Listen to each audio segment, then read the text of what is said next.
بادشاہ حبش کے درباری بھی ہونٹوں ہی ہونٹوں میں مسکرانے لگے کہ مسلمان اتاب شاہی سے بچ نہیں سکتے۔ جس بنیاد پر عیسائیت قائم ہے، قرآن کی آیتوں نے اسی پر ضرب لگا دی۔ اس توہین کو نجاشی بھلا کس طرح گوارا کر سکے گا؟ بادشاہ کے پاس اقتدار ہے، مطلق العنانی ہے، پھانسی کے تختے اور قید خانے کی کوٹریاں ہیں، ان مٹھی بھر مسلمانوں کا کوئی حمایتی بھی تو نہیں ہے، ایک زبان بھی تو ان کی سفارش کے لیے جنبش نہ کرے گی۔ خود ان کی قوم کے لوگ ان کے دشمن ہیں، ایسے بے سہارا پردیسیوں کو مٹا دینا کیا مشکل ہے؟ ابھی ہمارے آقائے ولی نعمت ضبط و تحمل سے کام لے رہے ہیں، مگر جب اتاب کا وقت آئے گا تو قیامت برپا ہو جائے گی۔ جلادوں کی تلواریں شہنشاہ کی جنبش ابرو کے انتظار میں ہر وقت بے نیام رہتی ہے۔ اپنا اپنا مقدر اور اپنی اپنی سعادت اندوزی، خوش بختی اور نیک دلی ہے۔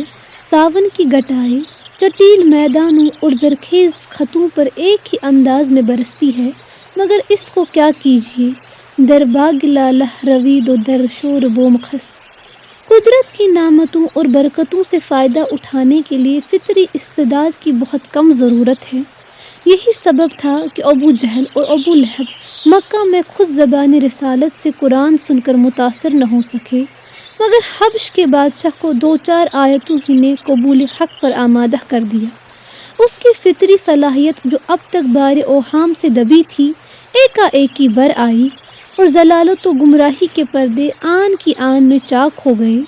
نجاشی کے دل میں گداز پیدا ہوا، جیسے کسی غیبی طاقت نے چٹکی میں لے کر اس کے دل کو دبایا، یہاں تک کہ سختی نرمی میں بدل گئی۔ قرآن کی تاثیر نے کنجی بن کر اس کے دل کے تالے کو چشم زدن میں کھول دیا۔ قفل کا کھلنا تھا کہ حقیقت بے نقاب ہو کر سامنے آ گئی۔ قرآن کی آیتیں سن کر نجاشی کی آنکھوں میں آنسو آ گئے۔ درباری لوگ اور خود قریش کا وفد حیران تھا کہ جن آنکھوں سے غم و غصے کی چنگاریاں نکلنی چاہیے تھی، ان میں آنسو جھلملا رہے ہیں۔ حضرت جعفر جب قرآن سنا چکے تو نجاشی نے تأثر آمیز لہجے میں کہا، یہ کلام اور انجیل ایک ہی چراغ کے پرتو ہے۔ مصاحبوں، درباریوں اور وفد قریش کے ارکان اس جملے کو سن کر حیران رہ گئے۔ ان پر اوس سی پڑ گئی، کیا سوچ کر آئے تھے، کیا ہو گیا؟ قریش مکہ اس انتظار میں تھے کہ ان کا وفد مسلمانوں کو گرفتار کر کے اپنے ساتھ لائے گا اور ہم خوب جی بھر کر ان پر ظلم و ستم کے پہاڑ توڑیں گے۔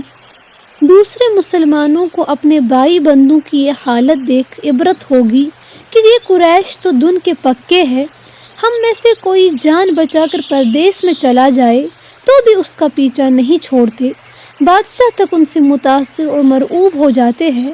ایسے دشمنوں سے لڑائی مول لے کر اور مخالفت کر کے ہم کامیاب ہو ہی نہیں سکتے۔ مگر ارکان وفد نے حبس سے واپس ہو کر جب حقیقت حال سے ان کو مطلع کیا تو ان کی تمناؤں کے ہوائی قلعے پانی کے بلبلوں کی طرح ٹوٹ گئے۔ ارکان وفد نے کہا کہ ایھا الاخوان، ہم نے اپنی کوشش میں کوتاہی نہیں کی، بادشاہی حبش کے دربار یوں تک ہم نے اپنا ہم زبان بنا لیا تھا، مگر اس کو کیا کرے کہ جعفر کی تقریر اور پھر قرآن کی آیتوں نے نجاشی کو اتنا متاثر کیا کہ وہ بڑے دربار میں رونے لگا۔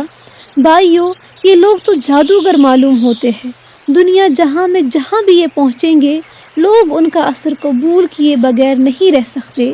ان کے زور کو اگر پوری قوت کے ساتھ کچلا نہ گیا تو عرب ہی نہیں، ساری دنیا ان کے دام میں گرفتار ہو جائے گی۔